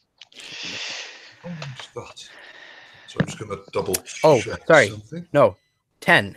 That's right, because it's plus my charisma, and my charisma is up because of my fancy button. Yes. Yeah, you level plus 10 charisma. temporary hit points. Yeah. Yeah, and it's a short or long rest. Short or long rest, okay. Yeah. But I can do it every short rest, so. I think. I'll read up on that. Keep going. It's okay. I don't think it ever runs out for you. It's basically so long as you spend 10 minutes Yeah, doing I think so. So in fact, you could like just have groups of adventurers come by you. Like, and just spend 10 minutes with me. I'll give you temporary hit points. yeah, I could do that all day, make money doing it. Ooh, new business idea. Yeah. Trademark. Okay. So while breakfast is being shared out and given out, and this inspiring speech is being given by Kassarian, his golden scales glinting in this morning sun that's flash blinding you in this little alcove, but being filtered through this soft summer rain. That's pretty much the majority of the speech is just about how wonderful the weather is today. And even if it's raining, rain is such a healthy part of an ecosystem, and we must all it's awful. Dude, you are legit like a spiritual Englishman at heart, dude. You are totally like just sitting there going, well, this is good weather. I mean, Let's be alive today because we're not in miserable rain and horror. Honestly, that's how it is here most of the time too. So yes, what is the plan? You have a tower that could be an entrance into the citadel. You've got a ravine that's reportedly not a ravine, a crevasse that's reportedly at the top of this hill. You've got a strange creature that climbed to the top of this hill, and you've got this wagon train of wagons and horses, and presumably people riding them on the far side of the hill. Should we attempt to climb? Let's do it. I've got some ropes, but I've not got any kind of climbing gear. No pitons or nothing. To be fair, it's a mud hill rather than a rocky climb. Okay. It is a shorter climb to the tower. However, the tower is jutting out the side of the hill, so you could climb partway up the hill and start climbing the rock of the tower. Yeah, I think that's a good idea. I feel that is a fine idea. Yeah, Sounds like a plan. Sounds good. Let's go. All right. I'm going to need athletics checks with disadvantage, please, because of the sliding, rolling mudslide. Okay. Oh. Oh god. Oh dear. 6. 8, but it's a natural 1 before bonuses. Oh wow. That's a 14. 14. 3. What was it you got, James? Sorry. 6. 6. I remember it was low. So we're going to be that bit from Holy Grail where they're trying to climb that like mile slope. They just keep falling down it. Yeah. All of you clambering, pulling mud clods up. After an hour of trying, it seems that almost Kassarian has managed to get his way up. He's grabbed onto the side of the tower, holds out his hand. He's got a chain of you all trying to climb up this hill, and a bit of mud flies up, forces his hand to lose its grip, and you all slide back down to the bottom. An hour's worth of effort wasted. By this time, a contingent of people from this wagon have wandered around. You see them. They are elven warriors. 4 of them are decked in green-stained leather armor. You can tell that it's of an elvish design because of the swooping plates of leather that adorn them. As a dwarf, Flint will have heard stories of how elvish armor is more for aesthetics than purpose. You'll kind of mumble, damn pointy ears. Just under his... The one in charge, the one that is leading these people, is someone slightly taller, dark hair slicked back. He seems to be enjoying the rain on his skin. He's wearing a half plate piece of armor that you're not sure if it's gilded in gold or if it's made of gold and thus is purely ceremonial and of no function whatsoever. But again, it looks to be something that looks great, probably doesn't function that great. But it's got huge shoulder spikes. He's got a very fancy short sword by his side, and he's carrying a halberd in his hand, using it as almost a walking stick. And he approaches. Ho! Good morning. Good day for a climb? No, but we're trying it anyway. Indeed. Your purpose? Who's to say? Indeed. We have found an egress point on the far side. If you were spelunking or seeking purely for a high vantage point, we could escort you. I would not mind a little bit of prestidigitation, the mud off of myself, and just lead the way. Quite. He'll take up his halberd, no longer using it as a stick, and sort of holding it under his arm, tucked, marching with it. The rest of the warriors, just with daggers by their side and longbows slung over their shoulder. One of them hasn't strung his bow. That person you might recognize, Sobin, as the smart one. Slinging a strong bow over your shoulder is not the wisest thing to do. While we're following them, I'm gonna let me check something real fast. I think it's only just checking the time on it. As we're going, if it takes us more than a minute or so to get there, I'm gonna kind of float to the back of the group and try to use my enthralling performance on the entire collection of them. Okay. I just am gonna the whole time just kind of be singing a little morning tune. This is as a college glamour feature. I'm actually going to be assisting him because I have a feat which is called Beguiling Performance, which is very similar, but it requires me to roll a persuasion check. Now, like, I'm letting him take the lead, but I just want to say that I want to help him, maybe give him. Every creature that can hear me performing at the end of the performance, it has to last at least a minute. At the end of the performance, I choose a number of humanoids within 60 feet of me who watched or listened to all of it, up to a number of my charisma modifier. Each target must succeed on a wisdom saving throw against my spell save DC or be charmed by you.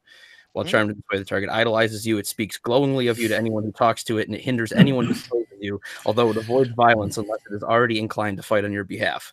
The target or the effect ends after an hour, or if it takes any damage. So I'm going to try to, sway them over to be my new best friends, at least 5 of them. Okay. Being elves, they do have advantage on saving throws against being charmed, but the attempt is a merit in and of itself regardless. So what was the save DC again? 16. Well, that was a 5, so he's failed. Not 1. 20 and a 15, so no, he's succeeded. At 1. You've got 2. Mm-hmm. You've got 3. You've got 3, and now for the last guy, the leader. A 1 and a 2, so you've got the leader. You've got all but 2 of the foot soldiers. Yep. They love the morning jams. They like ACDC, I guess. Yep. Yeah. All right, I got some new friends. Dirty deeds done dirty. You get around to the other side of the hill, and you see that there is a set of a couple of wagons. That these 5 seem to be the only ones part of that wagon. But further up, you see that there are another set of elves. Is there anything that stands out about the wagons? The wagons are very low built, very small wheels. The horses at the front are elvish horses. These are horses that are longer lived, hardier. They can travel for a much further distance. They're a little more sprightly. And they tend to fare well in fairer weather than cold. So they have barding put over the top of them. The wagons themselves look to be just storage wagons, with the exception of there being an additional section bolted onto the back of one of them. This wooden construct seems to be a sleeping chambers for a special VIP. Does it look like they're empty, or does it look like they've got stuff in them? It looks like they've got provisions in them. Okay. There's also several sacks that you can see set into them, but no people in them. Okay. The people further up are of particular interest to the elves that have escorted you round. The faces turn a little taciturn, and they start striding up the hill. You see that this is almost a stepway made up of loose stones that sort of arranged themselves into a desire line up the hill. Following upwards, eventually find that there is a hole carved into the side of the tower, and this pathway leads up towards that. To your left, as you reach near the top of the hill, you can see that there is indeed a lot of rocks piled up, between which could very well be a crevasse to peer into. You can hear the dripping of water, as if the rain is falling down and striking into a pool, a body of water somewhere down within the hill. But this entrance before you is a cave that looks to be about 25 to 30 feet deep, set into this tower. Rocks smoothly carved inside it, as if someone has taken the inside of a cave mouth, and just slotted it into a hole inside this tower. The rocks seem to be naturally formed. They create a whorl pattern, circling round and round, with the tip of the spiral, the center of it, set into a wall with some writing around the outside. There are 5 other elves beyond the ones that you were escorted up by. They are wearing slightly different armor, carrying different armaments, and the 2 sets of elves are now standing facing opposite each other inside this cover, out of the rain. There's plenty of room for you guys as well. And they are simply standing and staring. At each other, or the... Yes, at each other. I kind of look at the pair of them, and like the set of them, do they seem to be kind of like part of the same group? Or is this like 2 groups just looking, like sizing each other up? You would need to make either an insight check, a history check, or a nature check, but the nature check will be at disadvantage. I'm going to roll for an insight. Okay. I'm going to say that, like, my life, my prison life or whatever just gave me some kind of knowledge of the variety of prison guard or something. I say 14. Oh, yeah. What were you going to say? Sorry? I was going to say, before you roll that, I will sort of, Flint will sort of tap you on the shoulder and go, "Best of luck, buddy," and cast guidance as as like an extra thing, so you get an extra D4 on top of that as well if you wanted to use that. Okay, so altogether that is a 24. 24. And this was on insight. This was an insight, yeah. You can tell that these 2 groups are not together, that they do not like each other at all, that the leader wearing the gold armor that led you up here, he is being a bit more haughty than the other. The other one seeming a bit more gritty and down to earth. His armor more matches his men. He also seems to be a bit more jovial, despite the fact that they are all standing to attention almost and staring at each other. You can tell that there's a looseness in this other guy's shoulders. He seems to be more willing to talk. Okay. I'm going to, be a bit surreptitious about it, but I'm going to be kind of angling myself so that way, if anything starts to go down between these 2, I'm not going to particularly get caught in a crossfire, That's a good idea. Uh-huh. Like, I've seen too many Tarantino films. You know? I'll follow suit with that. Good morning.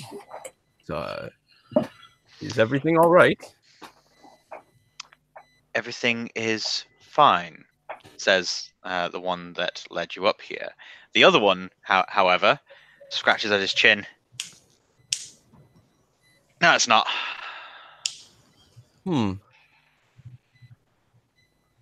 What? It seems all right to me. What am I missing? You can tell these Edels to go and do one. You're friends, right? We are now. You chose poorly. I'm kind of like edging away. And like, it's going to be clear to everyone that, like, I mean, we never really talked so much about like the figure and stuff like that, or what it is, but I use my javelin as kind of like a walking stick, kind of like something to support myself with and stuff.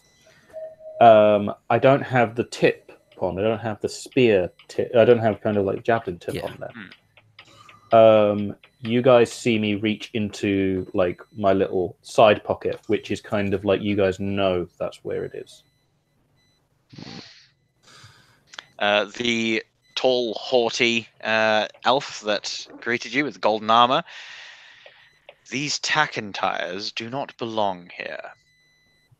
The Citadel is in the custody of the Edel clan, and we claim it as such. Please step aside. This, if I'm being perfectly honest, is a lot more than I'm capable of handling. But I will, wink wink, stand with my friends. And I'm just gonna slowly kind of move behind their line. With them, not in front of them. Flint is just going to move towards the other two that are kind of the other two from the adventuring party that have got a sort of edge to the side and go, I am not taking part in pointy-eared politics. It's no place for a dwarf. I'm sorry. Pointy-eared politics, that's a good way of calling it. Yeah. PEP, PEP. It becomes clear while this is going on, and just casual glances around the room, that there is no way out of this room, but there seems to be a room nonetheless, and this is where the elves are wanting to go. Given that Flint is not wanting to get involved in the politics, it's not necessarily like taking a side or a stand or anything. Flint, would you mind giving me an investigation skill check, and I will allow you to use either intelligence or wisdom as the ability score to go with it. Okay, I will use wisdom because my intelligence is -1 at the moment. So we're dealing with a mostly observational thing as well, so wisdom suits. That is that's an 18 plus 2 for my wisdom, so that's 20 overall. The wall seems to be almost beckoning you, as if that kind of feeling that you get sometimes when you're in the midst of a prayer session and you feel that momentary connection with your God. That sort of filling, that swelling within you that leads to comfort and peace. You feel it coming from this wall and getting closer to it almost without your knowledge and awareness until you're there. Touching the wall, it is warm, and there seems to be a pulse to it. The etching around the edging of the spiral, it seems to be organically grown, but recent, as if something has forced the stone to very quickly grow around. You've seen druids do this kind of thing, and you know that the correct application of energy from the Feyweave, that magical energy that connects druids and paladins and clerics, just anyone that uses magic to force their will and conviction to a higher ability rather than their own petty powers within them that sorcerers and bards wield. You know, that the correct application of it onto this wall would be able to force your will upon it. Usually magical artifacts like this, they'll be kept within cloisters in temples, and you'll have heard of a few of them. Magical statues that, when imbued with energy, would come to life and fight for the protection of the temple. So you know that by putting energy in here, there will be a certain effect that will happen, but what it is exactly, you don't know. So any of my... Okay, so what I'm going to do is I am going to... What's my spell list? Let's have a look. Well, I'm going to start by touching it and casting guidance to see whether that's of any effect on it. The two sets of elves start to talk to each other back and forth, getting more and more heated as it gets on.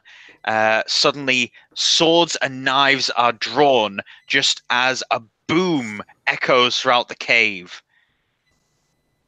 Gravel falls from the wall, and the rock starts to move in a spiral pattern. As Flint slowly moves his hand away, the wall disappears into the edges of the tower, leaving a long corridor slanting downwards into the rest of the citadel. A musty smell erupts from inside, and you can hear some scraping sounds and a slapping sound repeating itself as if something's moving towards you from deep inside here. But the moment that door opened, Flint seems to have forced a ceasefire between these groups of elves because they turn their weapons down towards the corridor and stop arguing. Trust the dwarf to solve an elven problem. Right. If you pointy ears have stopped arguing between yourselves, I think we might have a bigger problem. Anyone coming with me? Nah, man, you're coming with me. We will follow. Right? I'll follow the dwarf. I'm winking at my 5 friends. Or my 4 friends. Come on, boys. We have adventures. So, those of you with dark vision, which I think is... Oh, I'm so sorry. Just Gamut and Flint. Kassarian and Sobin don't. You can see just coming into view corpses, walking, shambling, bloated guts, dragging swords along the floor, the scraping producing some small sparks. It looks like there's also the remains of floors that have been rotted away. Little bits of wood set into the wall in a ring around. So this tower that has fallen over, it's at a low enough angle that you can easily walk up and down without the use of climbing equipment. But if anyone is knocked prone, you will slide down towards the zombies. The zombies are approaching. They are 60 feet away. Everyone roll for initiative. Those without dark vision, without a source of light, you will unfortunately miss the first round of combat because you are unaware. That's fitting. Oh. It's 19.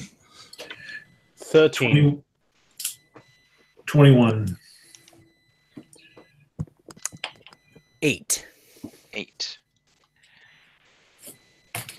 What was yours again, Laith? 13. 13. Right. This is a little out of the ordinary, but Orvis, could you roll me another initiative roll? Sure. I'll Natural 16. I don't know what you want me to add to that. We will be adding a 2, so that is an 18. Okay. So, acting first will be... normally it would be Scott, but it is going to be James because Scott is surprised. He is unaware of zombies at the moment.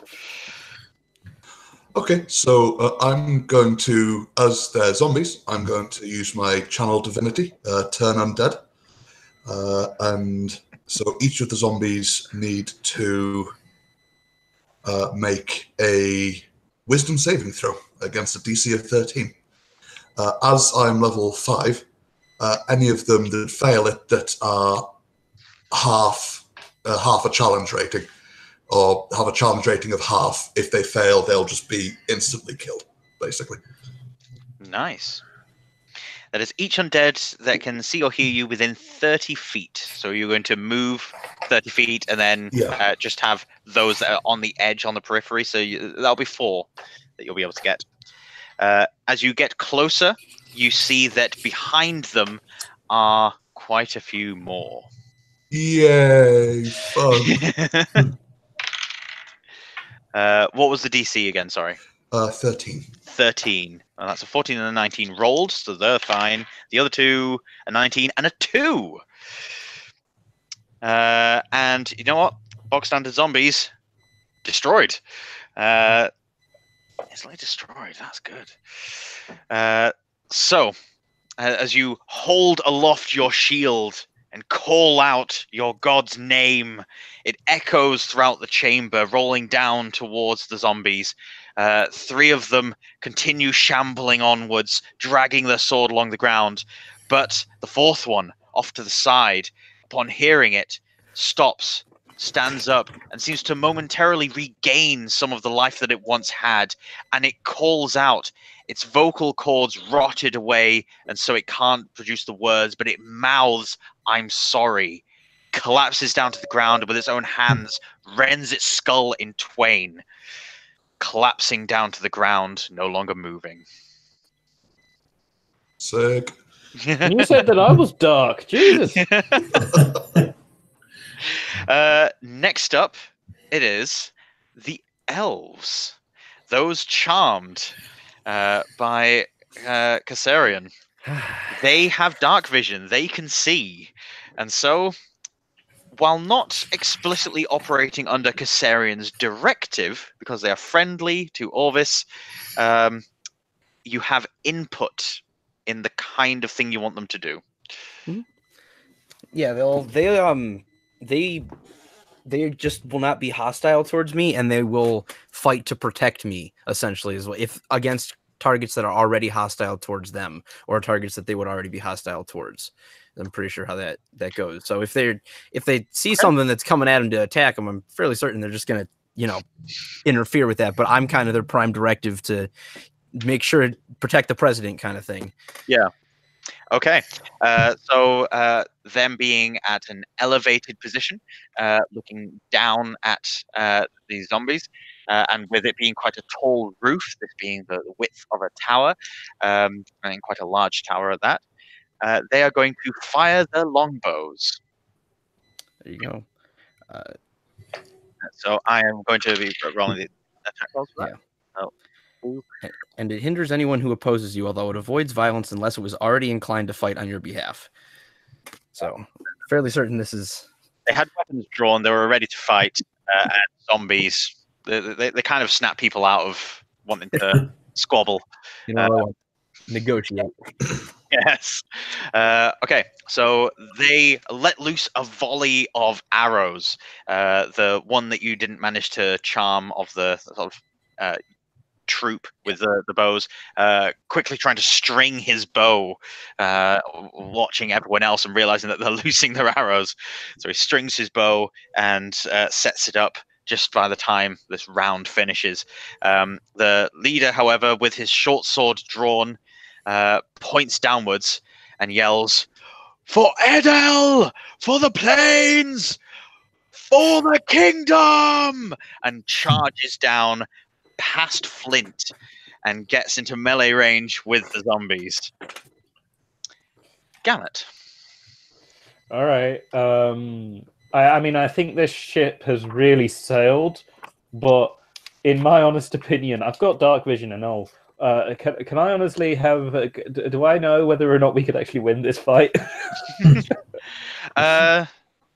You can make a quick insight check to judge the throng of zombies and see how they compare to the strength of people on your side. All right, so that's 20 again.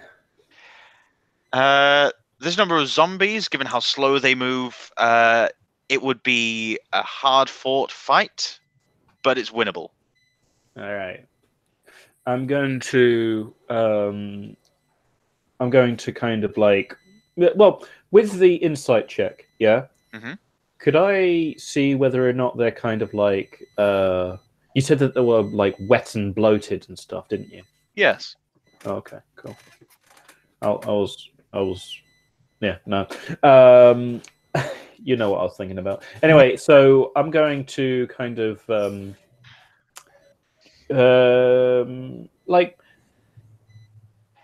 get out a small object, and it's kind of like a box, and it's clearly got like little knuckle imprints like this, and I kind of like walk towards them, kind of walking up to Flint, and then as I reach Flint, I click it together, and I say, "Begone from mine sight," and I'm going to use what is literally described as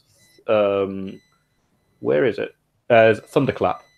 And when I click this object, it literally makes the sound of a thunderclap.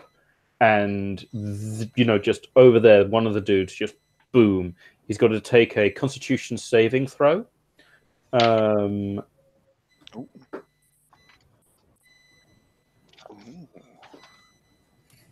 think that's a fail, unless you've got a really low DC for it.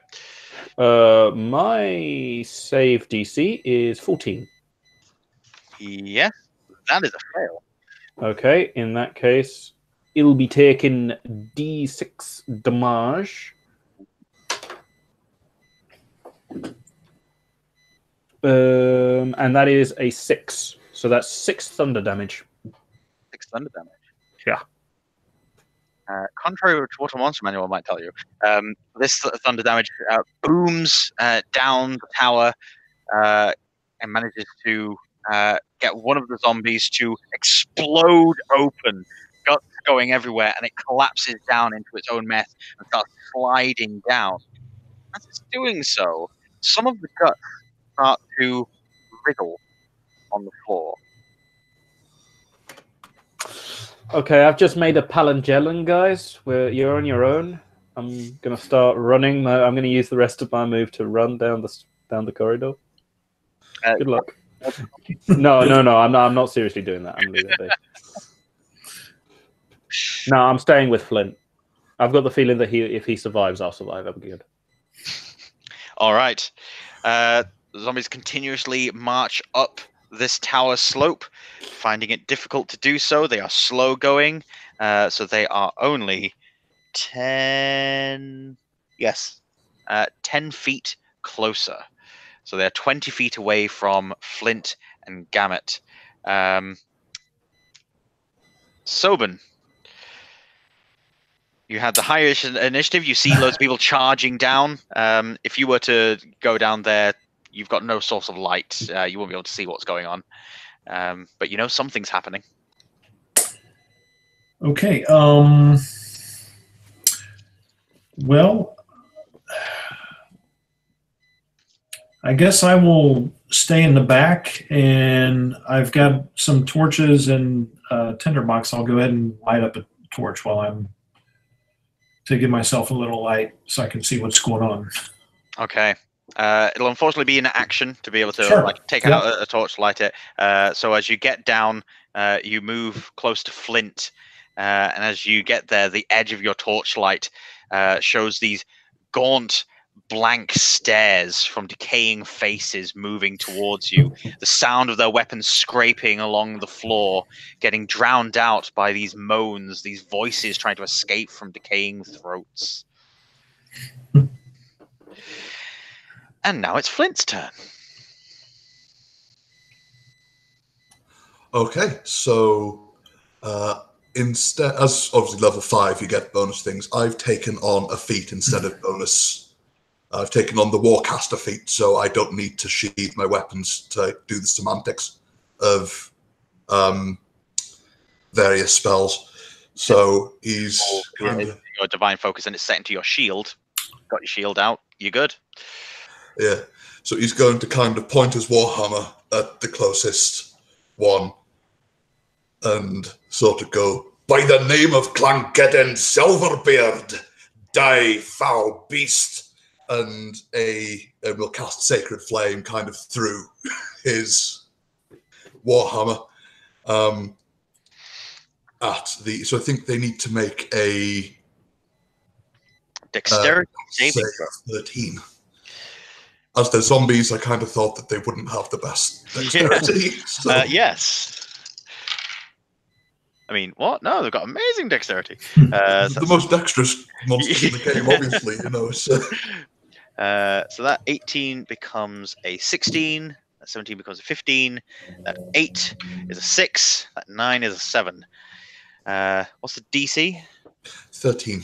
13. So 2 succeed, 2 fail. Okay, so what has that one rolled? Is that a D? Oh, I've been rolling the wrong one. Never mind.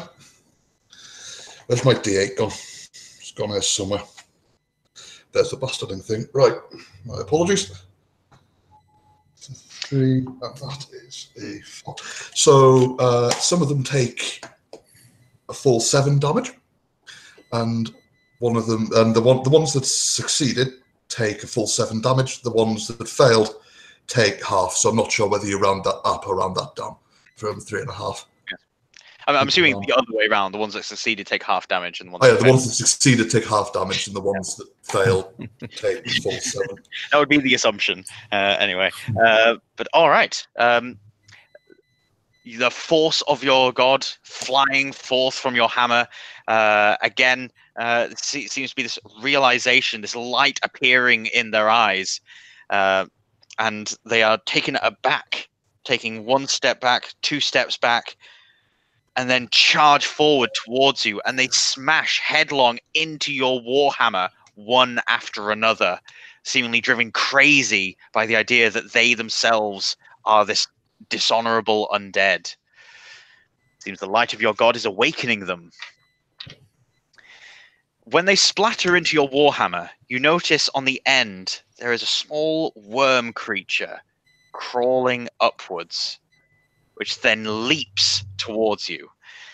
Make a dexterity saving throw, please. Dexterity saving throw. Okie dokie. That is 15. 15. You manage to quickly, with your shield arm, grab this worm thing. It has a ring of teeth which are gnashing and pulling at the rest of this body, causing it to sort of undulate towards you. This small ropey tongue sticking out and lapping towards you. It's giving this weird small hissing sound. There's stew and melted goo all over it. It's very slippy, but you've managed to keep a good grip of it with your leather gloves. This thing was inside the zombies, and looking down at the ground, you see more of them crawling all over the place. Would anyone care, or when I say anyone, I say Sobin or Flint, or damn it, because you 3 are down there on the front line, so to speak. You 3 can make a nature, history, or arcana skill check. You choose one, and you make that deck. Okay, I'm going to pop for an arcana check then. Okay. Not very good. 7. Okay, so we've got 7 on arcana. I'll do history. 8. 8 on I history. will do nature. I rolled a natural 20. However, because nature is intelligence, it goes down to a 19. With Arcana, Gamut knows that these things have some kind of alchemical use. He's seen them in jars of brine, sat on shelves in alchemist shops, so that there's something weird about them. Sobin has seen these but knows nothing of them. They often find themselves in battlefields that have been fought over for weeks or months, where the dead bodies are piling up. These just seem to appear. Flint is intimately aware of these. There are warnings about them in funeral rites in many different cultures. These are rot grubs. They feast upon the dead. They usually live inside their corpses, and they try to burrow inside of any tissue that they find nearby, living or dead. The living can tend to get away or try and treat any skin blemishes of them trying to burrow in, but the dead offer no such resistance, so they're often found inside. It seems that these zombies are infested, and every zombie you smash open is going to have a good half dozen of these things inside. Fun. Because I'm a little bit twisted. So Flesh-eating grubs. okay, so that was Flint's action. Next we have the elves dealing another volley. We're going to go with the horde rules now, because all the elves will be aware and wanting to get involved with this. And so for every 5 of them attacking the zombies with how low the zombie's armor class is, that will result in 4 hits, which will result in 4 deaths. So there are 10. That's another 8 zombies dead. They collapse down, arrows puncturing them. They fall down, slide down to the bottom of the tower. A couple of rot grubs escaping and starting to climb up. Next up, we have Gamut, your second turn in combat. You're right next to Flint. You're right next to Sobin. All right, I'm going to just kind of I'm gonna continue holding this thing, this clacker kind of thing. I've got the other one. I got my stuff in my hand, and I'm going to actually start walking forward towards the horde. And basically, I'm going to walk my full 30, so that way I can get as close as I can. And then They're I'm going 20 feet away from you at the moment. They're 20 feet away from me. Yeah. The point is that actually I want to get as basically as close to them as I can, so it's point blank. And what I'm then going to do is I'm going to put this clacker against the javelin, and there's a little whirl on the javelin, and it kind of fits on top. Lift it up, and then I just shout thunder, and I slam it down. And that's a thunder wave. Basically, everything, all the things, even the grubs, within 15 feet in a cone, it's a cubic thing, just from me outwards, has to take a Constitution saving throw against 14. Otherwise, they take, I believe it is 4d6. But what I'm also going to do, in order to add a little niceness to this, is I'm going to actually cast this. I'm going to cast this as a 3rd level spell. So yeah, they're going to take 4d8 if they fail, or half that if they succeed. So of the given zombies and grubs in the area, of the 14 enemies that you can get in this cone, 3 succeeded at their saving throws. Okay. Nice. So that is 11 things taking. Do you want to roll the damage once, and we'll just apply that damage to all of them? The sad thing is that while I have never been able to roll 4d8 at the same time, I don't have my d8. Oh, you don't. So you have to roll them for me, man. Yeah. I'm so pleased by unfortunate. this. I was like, I didn't think because this is AOE stuff, and I never get to use this kind of stuff, and I'm like, nah, I can't roll it. Oh, let's see. That's a 5, an 8, a 7, and an 8. All right. Wow. So 28. Get Gandalf with his bad self. Gandalf, he just shattered a little bridge. Look at me, mate.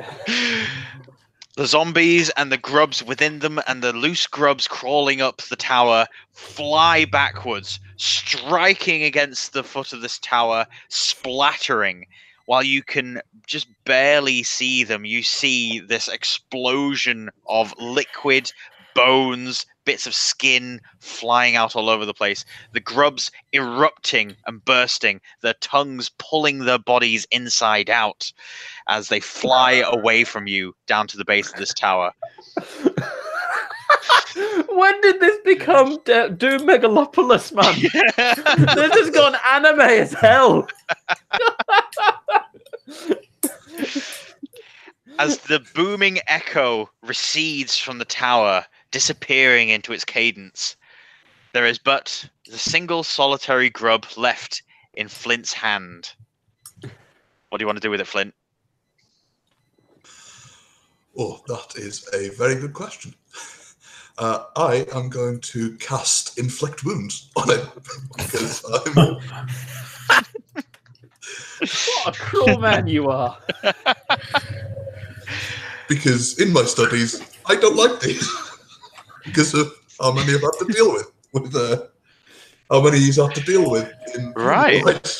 Well, yeah. Roll for the damage. Let's see how much damage you do to this grub. Oh God! Right. Okay.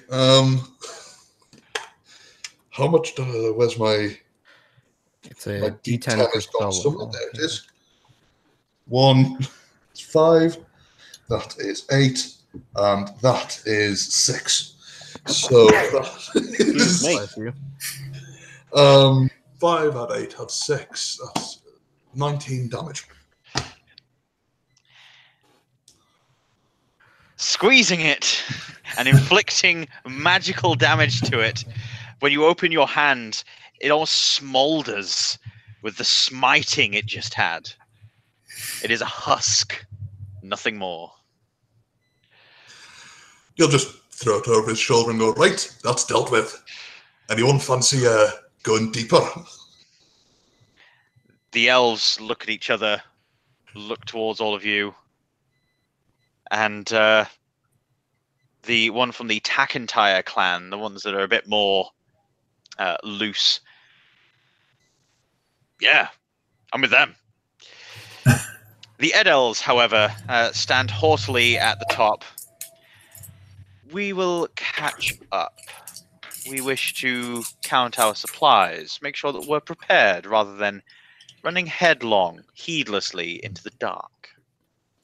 Sure, that's definitely what that is. Right, let's carry on going. It's gone. Oh, sorry. I was just gonna say, I'm terribly sorry about this. If we had started when it had gone, I wouldn't have a conflict. But apparently, I completely forgot about something. I have in like a half hour that I have to drive across town for.